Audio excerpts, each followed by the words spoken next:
기독교를 일컬어서 말씀의 종교라고 말을 해요. 저와 여러분이 가지고 있는 믿음이란 무엇에 대한 믿음이냐면 성경에 기록된 말씀에 대한 믿음을 말하는 거예요. 저와 여러분이 믿는 하나님은 어떤 하나님이냐? 성경이 기록하여 우리에게 드러내주고 있는 그 하나님을 향한 신앙을 말하는 거예요. 저와 여러분이 가지고 있는 진리라고 하는 것은 다른 사람들에서 철학자들이 들려준 그런 말이 아니라 성경에 기록되어 있는 그 진리를 말하는 거예요. 우리는 몇 주 전에 창조 안에 담겨있는 우리들의 신앙의 성숙을 위한 원리를 함께 우리가 조명하면서 모든 존재하는 만물들은 그 존재 자체로서 자기를 지으신 일을 증거하고 있다고 말씀을 드렸습니다. 온 우주와 그 궁창에 빛나는 별들과 공중에 나는 새들뿐만 아니라 땅과 바다에 또 그 많은 생물들, 모든 존재하는 만물들은 자기를 지으신 일을 증거하고 있는 거예요. 항상 이럴 때는 기차가 지나가요. 너무 기차인가 봐요. 하나님은 이렇게 온 우주와 대자연을 통해서 자신을 끊임없이 드러내고 계세요. 그래서 온 우주와 만물과 자연을 통해서 당신을 드러내시는 이것을 뭐라고 말하냐면 하나님의 자연 계시라고 말을 합니다. 자연을 통해서 하나님이 모든 인간의 당신의 존재를 알 수 있도록 당신을 드러내신다고 하는 거예요. 그런데 하나님께서 이렇게 우주와 대자연을 통해서 당신을 끊임없이 드러내시지만 이 자연 계시를 통해서는 우리는 구원에 대한 하나님의 구체적인 계획이라든가 아니면 역사를 끊임없이 어떻게 이끌어 진행해 가시는가는 역사에 대한 하나님의 경륜을 우리는 이해할 수 없습니다. 그래서 하나님께서 수많은 선지자들을 통해서 문자적으로 기록하여 사람들에게 하나님의 뜻을 알 수 있도록 밝히 드러내서 보다 분명히 알 수 있도록 하시는 특별한 계시 하나가 있는데 바로 성경인 것입니다. 그래서 성경을 무엇이라고 하냐면 하나님의 특별 계시라고 말하는 거예요. 성경은 무려 1600년에 걸쳐서 서로 시대를 달리했던 약 40명의 사람들에 의해서 기록된 주옥과 같은 말씀이에요. 그리고 그 성경을 기록한 그 저자들도 20여 개 천차만별 다른 직업을 가지고 있어요. 왕, 선지자, 학자, 세리, 의사, 이런 수많은 20여 개의 다른 직업을 가졌던 사람들에 의해서 기록된 말씀이에요. 어떻게 그들이 살았던 이렇게 시대가 다르고 그리고 직업이 다르고 장소가 다른데 성경이 우리에게 들려주는, 보여주는 놀라운 통일성 하나는 그럼에도 불구하고 동일한 하나의 주제를 다루고 있다고 하는 것이죠. 어떻게 이런 일들이 가능할까요? 시대를 달리 살았음에도 불구하고 직업이 다른데 천차만별의 그들이 살았던 장소가 다른데 어떻게 성경은 하나의 통일성 있는 주제를 관통할 수 있느냐 하는 거예요. 그래서 오늘 그것에 대한 대답이 바로 디모데후서 3장 16절의 말씀입니다. 우리 함께 읽어봅니다. 모든 성경은 하나님의 감동으로 된 것으로 교훈과 책망과 바르게 함과 의로 교육하기에 유익하니. 또 한 구절만 더 봅니다. 베드로후서 1장 21절의 말씀입니다. 예언은 언제든지 사람의 뜻으로 낸 것이 아니요 오직 성령의 감동하심을 받은 사람들이 하나님께 받아 말한 것임이니라. 아멘. 어떻게 시대를 달리한 그 사람들에 의해서 기록된 성경이 어떻게 통일된 한 주제를 담고 있느냐? 그것은 푸뉴마 하나님의 살아있는 성령으로 말미암아 가능한 일이라는 것이에요. 이 말씀은 우리들이 성경을 이제 어떻게 받아들여야 할 것인가 하는 말씀에 대한 우리의 자세에 아주 중요한 인식을 새롭게 해주는 말씀이에요. 성경의 예언의 말씀들이 사람의 글로 기록되어 있는 문자적인 우리가 이해할 수 있는 그런 글들이지만 절대로 사람에게서 난 것이 아니라 오직 성령의 감동으로 말미암아 들려준 하나님의 말씀이라는 거예요. 우리들의 믿음의 출발은 성경이 하나님의 말씀이라고 하는 이 중요한 인식에서부터 출발하는 거예요. 여러분은 성경에 기록된 문자적인 예언의 말씀이 진짜 하나님의 말씀인 것을 믿습니까? 이것을 못 믿는 사람들이 많아요. 이것을 못 믿는 사역자들도 많아요. 성경이 하나님의 말씀이란 것을 믿는 믿음을 가진 사람은 복이 있습니다. 그렇다면 하나님께서 당신의 영으로 사람들을 감동하여 기록하게 하신 이 성경은 무엇을 계속 증거해 내고 있습니까? 성경이 증거하는 핵심적인 예언이 무엇입니까? 그것은 바로 하나님의 기름 부으심을 받은 자, 곧 예수 그리스도에 대한 주제입니다. 구약이 끊임없이 선지자를 통해서 무엇을 증거해 내고 있습니까? 바로 기름 부음을 받은 자, 곧 메시아가 이 땅에 오실 것이라고 하는 것이죠. 온 인류를 그들의 죄악으로부터 구속해 내실 하나님의 기름 부음을 받은 메시아가 오리라. 이게 바로 구약의 39권의 핵심적인 예언입니다. 그렇다면 사복음서는 무엇을 다루고 있습니까? 구약에서 예언되어 왔던 그 바로 기름 부음을 받은 메시아가 마침내 육체를 입고 우리 가운데 오셨다고 하는 거예요. 우리 가운데 육체를 입고 오신 하나님 임마누엘, 하나님 곧 예수 그리스도에 집중해서 다루고 있어요. 그런가 하면 사복음서에 이어지는 바울 서신과 일반 서신 남은 요한계시록은 어떤 주제를 다룹니까? 기름 부음을 받은 자, 곧 예수 그리스도께서 다시 이 땅에 오실 거라고 하는 거예요.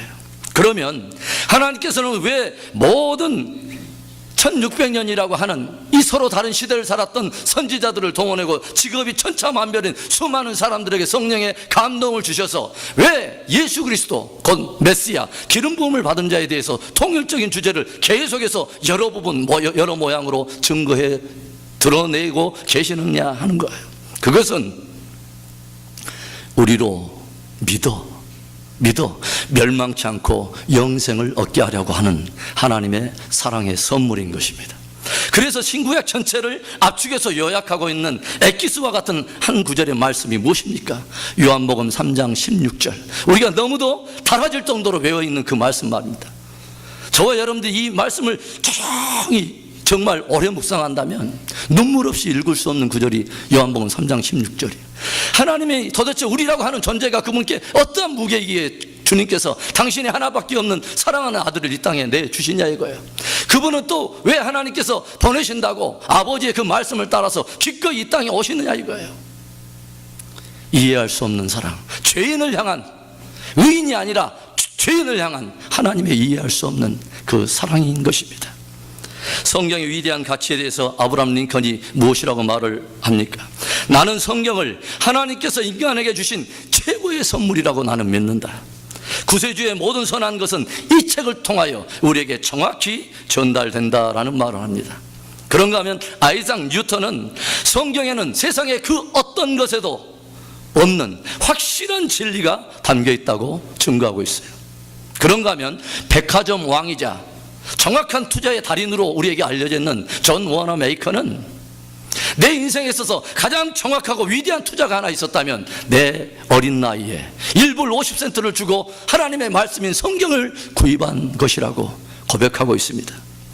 오늘 이 아침 저와 여러분에게 다시 한번 성경의 이 위대한 가치에 대해서 눈이 열리고 하나님의 말씀에 붙잡혀 살아가는 인생으로 좀 더 차원 있게 우리가 변화되는 이 아침 될 수 있기를 주의 이름으로 축원합니다. 그렇다면 이 성경이 진짜 하나님의 말씀을 믿는 성도라면 이 하나님의 말씀에 대해서 믿는 우리들은 어떤 자세를 가져야 할까요? 첫째로 너무도 당연한 말 같지만 성경을 배우라는 거예요. 우리 함께 따라서 합시다. 말씀을 배우라. 성경 곧 하나님의 말씀에 대해서 무엇보다도 믿는 우리들이 안에 정말 가져야 될 자세는 겸손하게 하나님의 말씀 앞에서 겸손하게 그 말씀을 배우는 거예요. 제가 이미 설교 서두에 말씀드렸지만 저와 여러분이 가지고 있는 신앙이라고 하는 것은 바로 성경에 기록되어 있는 말씀에 대한 믿음을 말하는 거예요. 그래서 엄밀히 말한다면 말씀이 없다면 진정한 믿음도 없는 거예요.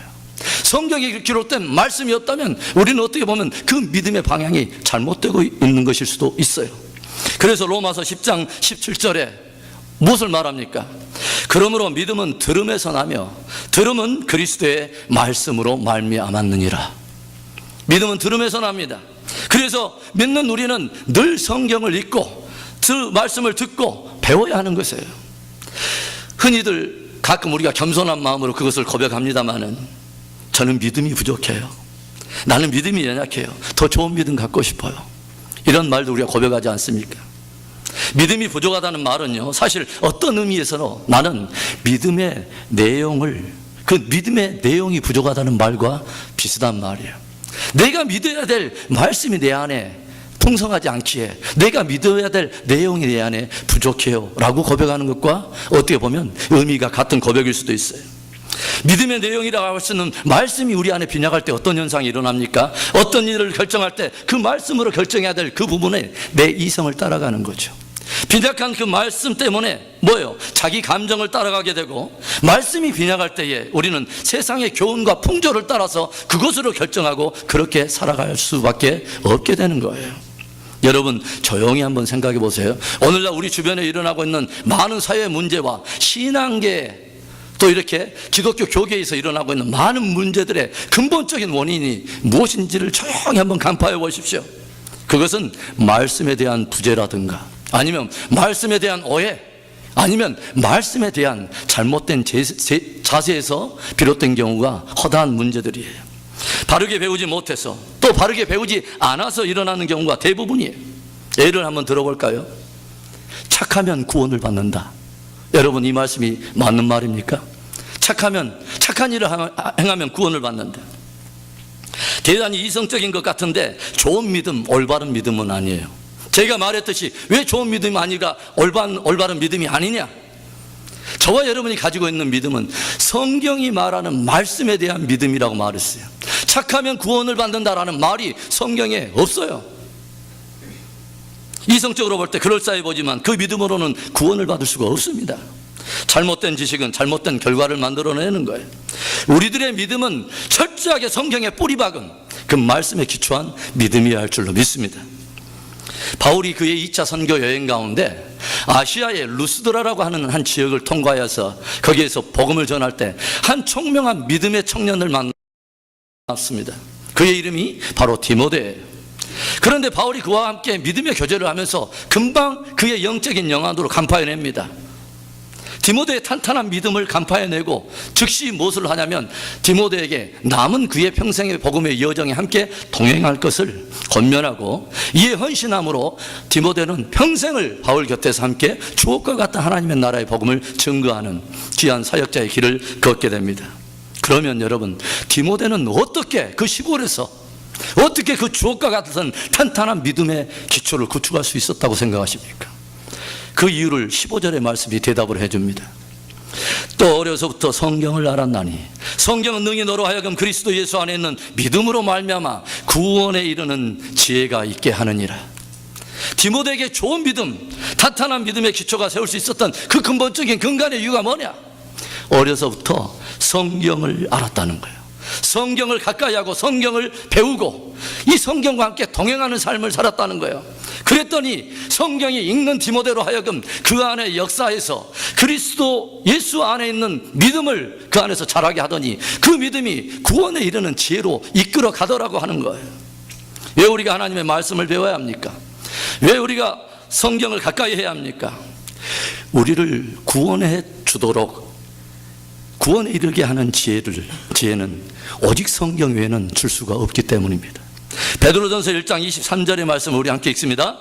너희가 거듭난 것이 썩어질 씨로 된 것이 아니요 썩지 아니할 씨로 된 것이니 하나님의 살아있고 항상 있는 말씀으로 되었느니라. 아멘. 어떻게 거듭났다고요? 썩지 아니할 씨로. 썩지 아니할 씨로. 하나님께서 우리의 영혼에 썩지 아니할 영생하는 말씀, 영생하는 씨앗을 우리에게 심겨 주었더니 그 말씀 우리 안에 역사해서 성령의 감동으로 된 푸뉴마, 하나님의 살아있는 영이 역사하기 때문에 그 말씀이 좌우의 날선 어떤 것보다 예리해서 우리의 혼과 영과 및 관절과 골수를 찔러 쪼개서 마침내 하나님의 사람으로 하나님의 일을 하기에 능한 자로 세우는 그런 능력 있는 말씀이 되더라고 하는 거예요. 그런데 디모데는 누구에게서 이런 좋은 믿음과 경건을 배우게 되었습니까? 디모데후서 1장 5절에 이런 말씀이 있습니다. 이는 내 속에 거짓이 없는 믿음이 있음을 생각함이라. 이 믿음은 먼저 내 외조모 로이스와 내 어머니 유니게 속에 있더니 내 속에도 있는 줄을 확신하노라. 디모데에게 있던 그 주옥과 같은 믿음, 탄탄한 그 믿음의 기초는 하루아침에 우연히 된 것이 아니라 외조모, 외할머니인 로이스와 어머니 유니게를 통해서 내려왔던 믿음의 양육, 믿음의 본을 통해서 이루어졌다고 하는 거예요. 이 세상에 쏟아지고 있는 수많은 지식과 정보들이 있지만 그 가운데 참된 구원에 이르도록 우리를 이끌어주는 참된 지혜는 오직 성경 하나인 것입니다. 세대를 초월해서 수많은 믿음의 사람들을 봅니다. 그런데 그들의 한결같은 공통점 하나는 그들이 다 성경의 사람이었다고 하는 거예요. 나라와 족속을 초월해서, 세대를 초월해서 한 세대가 하나님 앞에 영화롭게 쓰임을 받거나, 아니면 한 나라가 주옥과 같은 입지에서 열방을 움직이는 그렇게 번성하고 창대한 권세를 갖던 그런 나라로 쓰임받을 수 있었던 근간에는 바로 성경을 가까이 했다고 하는 그 이유를 우리는 발견하게 되는 거예요. 150편이나 되는 장황한 시편의 그 소도를 알리고 있는 바로 시편 1편에서는 우리에게 두 개의 인생을 보여줘요. 악인의 꾀를 즐거워하며 오만한 자의 자리에 앉기를 즐거워하고, 죄인의 길을 걷다가 결국 바람에 나는 개처럼 속히 망하는 하나의 인생과, 또 다른 하나의 인생은 시냇가에 심은 나무처럼 시절을 쫓아서 과실을 맺고 그 잎사귀가 마르지 아니함과 같이 범사에 형통한 은혜를 입고서 평생의 모든 삶을 다 마친 후에 하나님 앞에 설 때 너의 삶은 의롭다고 인정해 주시는 참으로 복 있는 한 인생을 우리에게 보여줘요. 그렇다면 무엇이 이 두 인생을 갈라놓은 것입니까? 성경은 대답해줘요. 여호와의 율법입니다. 하나님의 말씀이에요. 어떤 사람이 복 있는 사람이냐? 여호와의 말씀을 즐거워하여 그 말씀을 주야로 묵상하는 자가 복 있는 인생인 것입니다. 성경의 맨 마지막 책 요한계시록에서 진실로 복 있는 인생, 때가 가까이 올수록 진짜 복 있는 인생이 어떤 인생인가를 요한계시록 1장 3절은 이렇게 말해줍니다. 이 예언의 말씀을 읽는 자와 듣는 자들과 그 가운데 기록한 것을 지키는 자들이 복이 있나니 때가 가까움이라. 마지막 때가 가까울수록 진짜 복 있는 사람이 누구냐? 하나님의 말씀을 가까이 하고 성경에 붙들려 있는 사람이에요. 때가 가까울수록 더 우리가 마음을 다해야 될 것, 정말 그날이 가까움을 볼수록 더 우리가 귀를 기울여야 할 것은 성경에 기록된 주옥과 같은 하나님의 말씀인 것입니다. 제가 수도 없이 강조했지만 마지막 시대의 전쟁은 진리 전쟁이기 때문에 그렇습니다. 마지막 때 우리 안에 말씀이 없으면요, 그 영혼은 늑탈당합니다. 마지막 시대에 우리 안에 참된 진리가 없으면요, 그 영혼은 능욕을 당해요. 마지막 시대에 진짜 붙들어야 될 예수 진리에 대한 복음으로 확증된 말씀이 없다면 세파에 함께 요동하면서 바람에 나는 겨처럼 그렇게 살 수밖에 없습니다. 사랑하는 성도 여러분, 여러분은 진정 성경이 살아계신 하나님의 말씀인 것을 믿습니까? 성경을 사모함으로 깊이 배우시기를 바랍니다. 말씀을 읽고 듣고 암송하는데 기꺼이 내 시간을 투자하고 인생을 투자하세요. 하나님의 말씀을 늘 즐거워하며 가까이 하심으로 참으로 복되고 승리하는 인생 사는 저와 여러분 되기를 다시 한번 주의 이름으로 축원합니다. 성경이 하나님의 말씀인 것을 믿는 진정한 성도라면 말씀에 대해서 어떠한 자세를 가져야 합니까? 둘째로, 배운 말씀을 확신해야 됩니다. 함께 따라서 합시다. 배운 말씀을 확신하라. 우리가 하나님의 말씀을 배웠잖아요. 그러면 그 배운 말씀 하나하나가 진짜 그러한가 하여 그 말씀을 확증해야 돼요. 우리가 수많은 지식과 정보를 가지고 있다고 합시다. 그러나 우리가 가졌다고 하는 그 지식과 정보가 구체적으로 참되고 그 구체적이라고 하는 것에 대한 확신이 우리가 없다면 우리는 그것을 사용하지 않을 뿐만 아니라 사용할 수도 없게 될 거예요. 그 지식과 정보가 참되고 실제적인 것을 확신하지 못할 때는 그 확신하지 못한 지식을, 그 정보를 누구에게 증거하지 않을 뿐만 아니라 나도 확신하지 못한 지식을 다른 사람에게 증거할 수도 없어요. 나도 확신하지 못한 지식을 어떻게 다른 사람에게 증거합니까? 내가 확신하지 못하는데 거기에 내 삶을 던져요? 내 삶을 올인해요? 있을 수 없는 일이에요. 그래서 우리는 배운 말씀을 반드시 내 안에 확증해야 되는 이 작업이 우리에게 필요한 거죠. 그렇다면 배운 말씀을 확신하려면 우리가 어떻게 합니까? 먼저는 깊이 연구하며 묵상해야 됩니다. 깊이 연구하고 묵상해서 깨달아야 돼요. 우리가 하나님의 말씀을 머리에서 배웠다면 그 말씀을 이제는 내 가슴까지 끌어와야 되는 거예요. 바로 그것이 연구이며 묵상인 거예요. 하나님의 말씀이 마음밭에 떨어졌지만 그것을 깨닫지 못할 때는 어떤 일이 일어난다고 성경이 말하죠? 마귀가 와서 그 말씀을 가로챈다고 성경이 경고하고 있습니다. 사도 바울은 그의 2차 선교 여행 가운데 참으로 보배로운 교회 하나를 만납니다. 바로 데살로니가 교회입니다. 3주라고 하는 짧은 기간 동안 복음을 전했음에도 불구하고 나중에 사도 바울이 데살로니가에 보내는 그 편지를 통해서 그들의 좋은 그 믿음의 자세를 회상하면서 무엇을 고백하냐면, 나 바울의 말로 듣지 아니하고, 내가 너희 가운데 복음을 전할 때 나 바울의 말로 듣지 아니하고 너희는 하나님의 말씀으로 받았느니라. 얼마나 감동을 했는지 몰라요. 사도 바울이 그들의 말씀을 청종하는 그 자세가 비록 사람의 입에서 나온 말이지만 하나님의 말씀으로 듣는 그들을 보면서 감동을 받아요. 똑같은 문자적인 성경인데 어떤 사람한테는 사람의 글로 보여서 차뛰고 퍼뛰고 이건 하나님의 말씀이 아니라고 말하는 엉뚱한 사람들이 있는가 하면, 이 주옥과 같은 말씀을 내가 붙들 수 있는 내 생명의 능력, 내 삶을 움직이는 진리로 붙들어서 내 복음으로 살고 있는, 그렇게 능력의 말씀으로 받고 있는 사람도 있더라는 거예요. 데살로니가 교회의 성도들의 말씀을 향한 청종하는 자세를 칭찬하던 이 사도 바울은 그 선교 여정 중에 데살로니가 교회를 떠나서 그 다음 사역지로 옮겨갔을 때 데살로니가 사람들하고는 비교할 수도 없을 만큼의 존귀한 사람들을 만나요. 그들이 누구냐면 베레아 사람들이에요. 베레아 사람들. 이 사람들에 대해서 사도행전 17장 11절과 12절은 이런 말씀을 우리에게 들려줍니다. 베레아 사람은 데살로니가 있는 사람보다 더 신사적이어서 간절한 마음으로 말씀을 받고 이것이 그러한가 하여 날마다 성경을 상고하므로 그 중에 믿는 사람이 많고 또 헬라의 귀부인과 남자가 적지 아니하더라. 바울이 베레아 사람들에게서 보게 된 참으로 데살로니가 교회 성도들보다 훨씬 더 존귀한 그 믿음을 보았는데, 그것이 뭐냐면 간절한 마음으로 말씀을 받았을 뿐만 아니라 정말 이 말씀이 그러한가요? 날마다 성경을 상고하니라. 날마다 그 말씀을 확증했다는 거예요. 과연 이 배운 말씀이 정말 진리인가? 내가 붙들어도 좋은 말씀인가? 내가 붙들어도 끝날에 바람과 같이 겨와 같이 흩어져 버릴 그런 믿음이 아니라 정말 끝까지 내가 내 인생과 영혼을 던질 만한 하나님의 말씀인가를 확증했다고 하는 거예요. 배운 말씀이 정말 진리인 것을 확증하며 내 말씀, 내 진리, 내 복음으로 붙들었다고 하는 거예요. 그 믿음이 존귀한 믿음인 거예요. 이 믿음을 가질 수 있기를 바랍니다. 우리가 배운 말씀을 확신하려면 또 어떻게 해야 됩니까? 배운 말씀에 순종해야 돼요. 말씀이 진리인 것을 삶 속에서 경험하지 못한다면 절대로 우리는 그 말씀을 확신하지 못합니다. 그 말씀을 확신하지 못한다면 절대로 그 말씀대로 살아갈 사람들이 하나도 없어요. 아니, 절대로 살 수 없습니다. 그래서 히브리서 5장 13절과 14절의 말씀은 이런 말씀을 들려줍니다.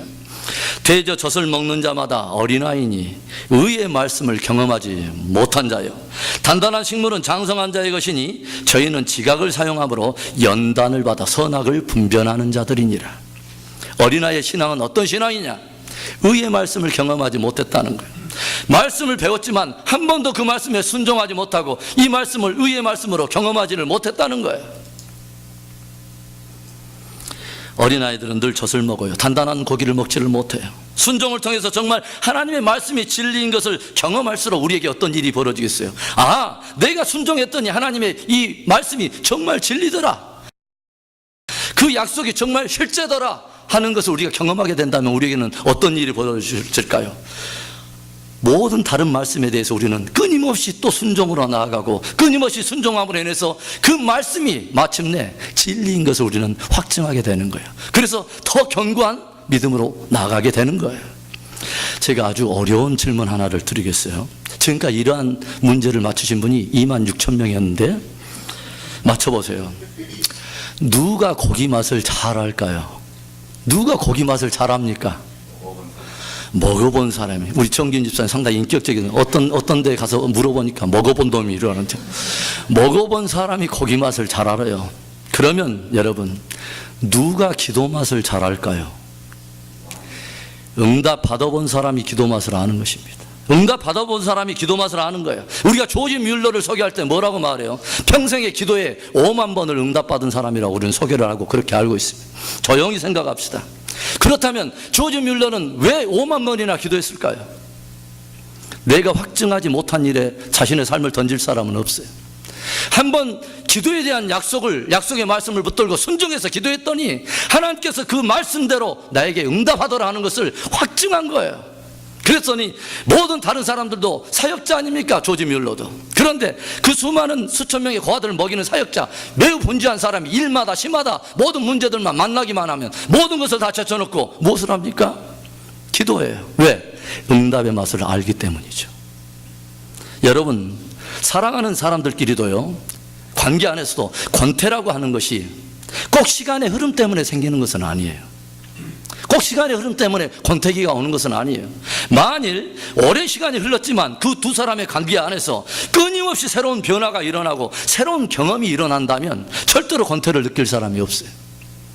시간이 지날수록 순종했더니 열매를 맛보게 되고, 기도했더니 응답을 맛보고, 봉사했더니 건강의 축복을 맛보고, 헌신했더니 하나님께서 은사와 능력들을 드러나게 하고 성령의 충만함을 우리에게 경험케 한다면, 매일처럼 그러한 일들이 우리의 삶 속에 역동적으로 일어난다면 주님과 관계 안에서 우리의 신앙생활에 누가 권태기를 느낄 사람이 있겠어요?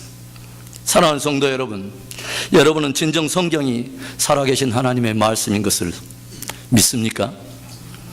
이제는 배운 말씀을 확증하시기 바랍니다.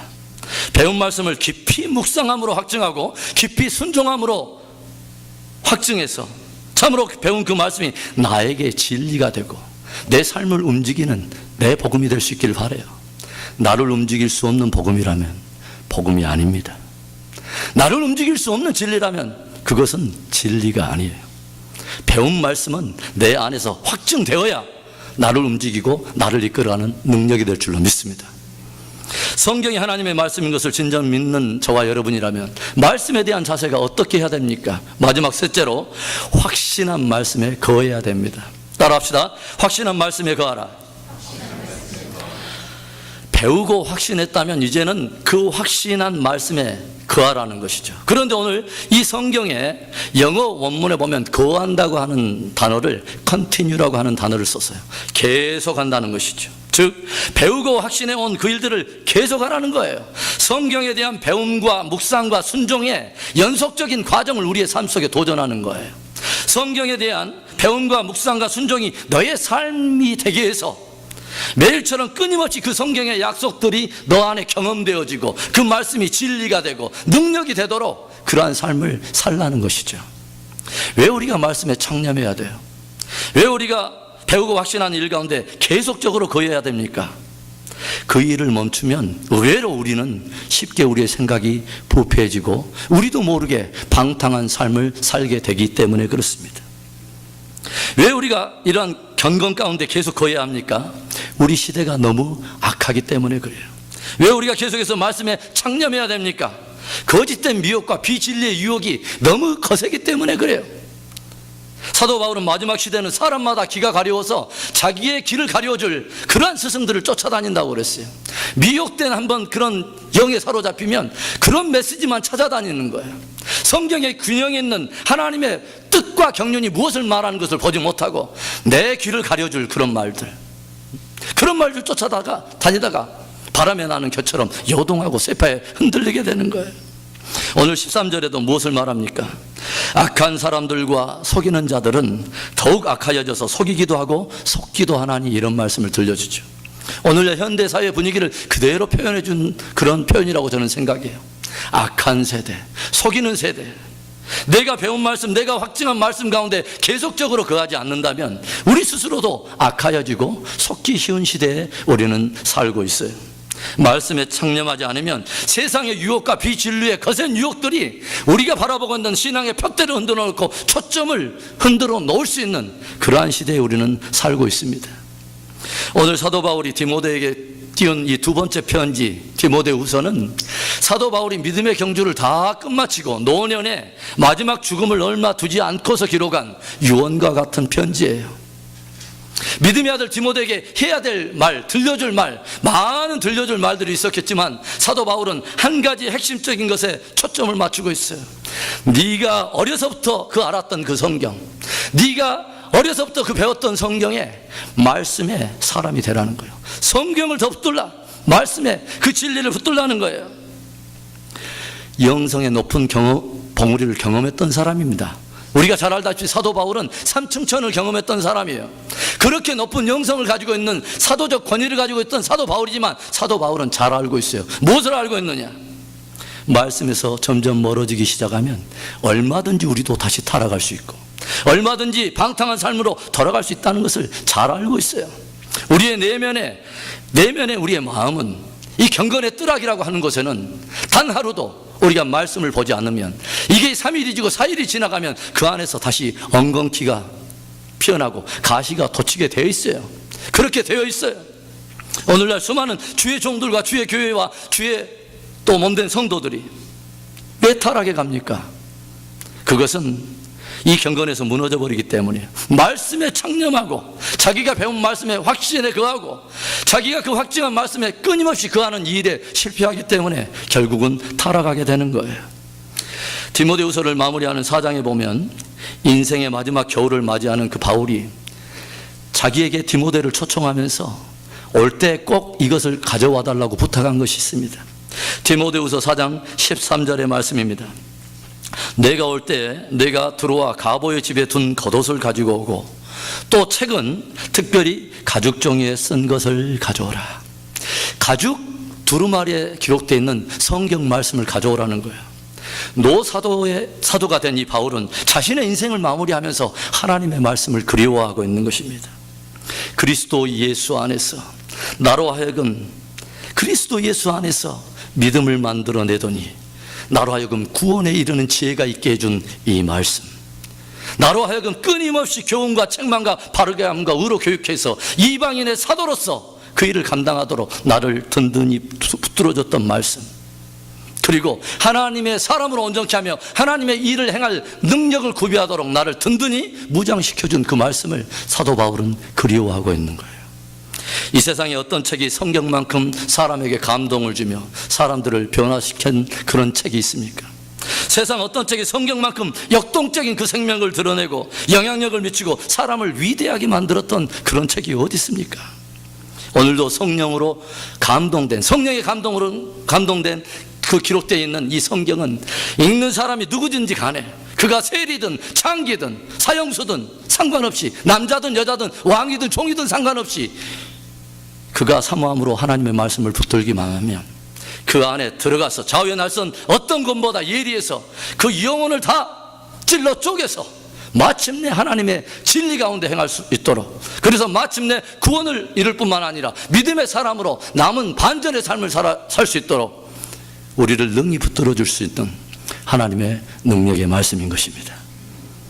사랑하는 성도 여러분, 만일 맑은 호수를 옆에 두고 나서 누군가가 목마름에 헐떡이는 사람이 있다면 그것을 바라보는 사람이 얼마나 마음이 안타깝겠어요. 만일 진수성찬이 차려져 있는 그 잔치상이 있는데 누군가 배고파하면서 굶주림으로 허덕이는 사람이 있다면 얼마나 안타까운 일입니까? 보물창고를 가지고도 누군가 가난해 허덕이는 사람이 있다면 그 사람 역시 안타까운 사람이에요. 무한한 하늘에 보고인 성경을 제쳐두고 무한한 하늘에 보고인 이 주옥과 같은 하늘의 진리를 제쳐두고 사람들이 영혼이 비틀거리면서 갈 길을 알지 못하고 허덕이며 산다면 이것은 하나님의 아픔이 될 것입니다. 사랑하는 성도 여러분, 진실로 성경에 기록된 말씀이 하나님의 말씀인 것을 믿습니까? 말씀을 사모하여 배우시기 바라요. 그리고 배운 말씀을 깊이 묵상함으로, 배운 말씀대로 깊이 순종함으로 확증할 수 있기를 바라요. 그리고 확증한 그 말씀 가운데 끊임없이 거함으로 인하여 마지막 시대를 이기며 승리하는 저와 여러분, 그리고 우리 은희 비전 교회가 될 수 있기를 주의 이름으로 축원합니다. 기도하겠습니다.